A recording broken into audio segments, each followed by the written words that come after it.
folks, and thanks for tuning in to our latest episode of The Bark. I'm Savannah Betcher. And I'm Zach Worrell. This past weekend was a big weekend for Butler Athletics with 7 events taking place over 3 days. Our reporters have been everywhere, getting all the highlights for you at home. In fact, Bark reporter Colin Perry took to Bulldog Park to cover the Bulldogs' 3-game series with Seton Hall over the weekend. Butler Baseball hosted Seton Hall for a 3-game series this past weekend. The Pirates took Game 1 6-1, but junior pitcher Sam Hubby took the mound to try to even the series up at 1 game apiece on Saturday afternoon. Travel. They had to get back. There's a swing and a miss, strike 3. Throw down to first. Double play. What a heads-up play by Duncan Hewitt behind the plate. He saw Rob Dodona leaning a little too far after the strikeout of Santarelli, and he threw over to Connor Chrisman, who was right where he needed to be. Slapped the tag on Dodona, and the leadoff single has been erased. He's going to not want to put him on first base with the walk. Molina's going to sky one.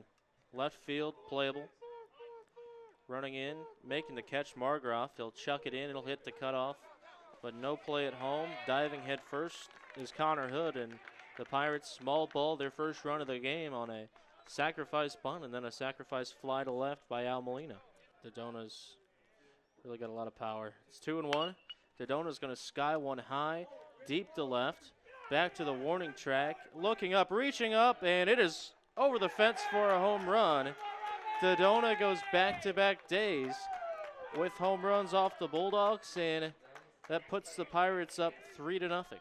Jacob Margroff went all the way back to the wall. He tracked that one all the way, knew exactly where he was, and he jumped at the wall.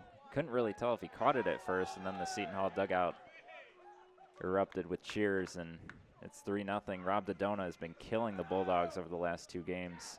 As third baseman Garrett Chrisman's up to bat for the Bulldogs and gets retired with 3 straight strikes. As we were just talking about, the 9th strikeout of the day for DeVito. I mean, the kid is just throwing a dime. Your DH.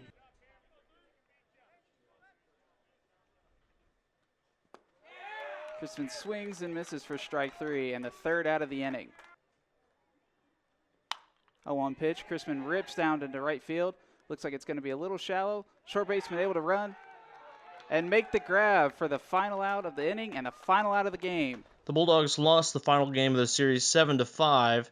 Butler is now 4-4 in Big East play. They've got a weekend of non-conference action against Illinois State before they jump back into Big East play. They host the Musketeers for a 3-game series beginning on May 4th.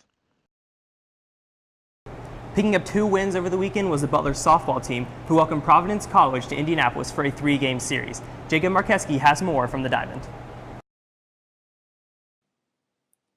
The Butler softball team played their final home conference games over the weekend against the Providence Friars. The Bulldogs swept both games of Saturday's doubleheader, beginning with a 2-0 victory behind a complete game shutout in relief by Caitlin Dowd. The Dogs only tallied 2 hits, but they made them count, a Sarah Dixon home run and an RBI single by Cheyenne Thompson. In the second game on Saturday, Dowd was at the forefront once again, but this time with her bat. She had a walk-off 3-run homer to give the Dogs the 5-4 win and the doubleheader sweep. In Sunday's finale, the Bulldogs jumped out to an early 3-0 lead, but Providence answered with 3 runs of their own.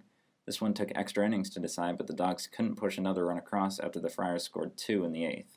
Butler dropped the 3rd game 5-4. The Butler Lacrosse team closed out their home season Saturday with a tough loss against Cincinnati. Bark reporter Wesley Bryant has more from Varsity Field. The Butler Lacrosse team played its final home game against the Cincinnati Bearcats on Saturday. It was also senior day for the team. The first half was a battle between the 2 teams.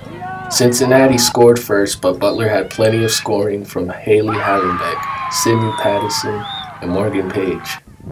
Afterwards, Cincinnati battled back, finishing the half with 3 straight goals to lead Butler 5-4.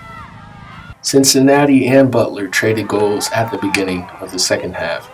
Cincinnati dominated during the final 15 minutes with a 14-8 victory. Haley Hallenbeck led the Bulldogs for a second straight game with 2 goals. Goalkeepers Amanda Rumsey and Haley Rayburn split the game at the goal, with the loss going to Rumsey. The Bulldogs fall to 1-15 with an 0-8 record in Big East play. Cincinnati achieved their first Big East win and now have a 7-8 record. The Butler Lacrosse team will play their final game of the season at Florida on April 28. Fifth-year Butler student Cameron Langer competed in his final spring football game over the weekend. Olivia Frajop sat down with him to learn a little bit more. Welcome. Thank you for interviewing with me.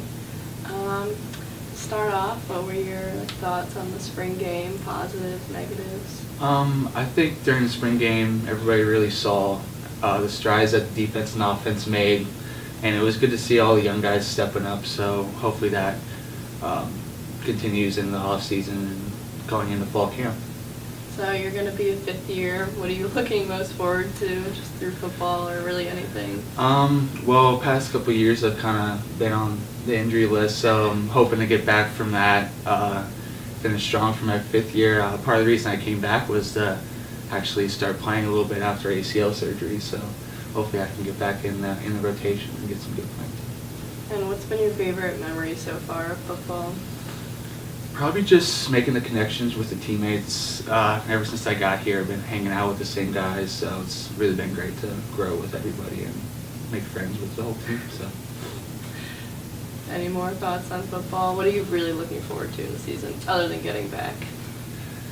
Compete for a championship, you know. That's something that we haven't really tasted much being at the top of the league, so hopefully we can get back up to that place that we were when I came here. What do you think you're going to have to do to make sure that happens? Just continue to work hard in the off season, push my teammates, and develop the younger guys so that they can help us moving forward. All right, I think that sounds like a good plan. Thank you. Yeah, no problem.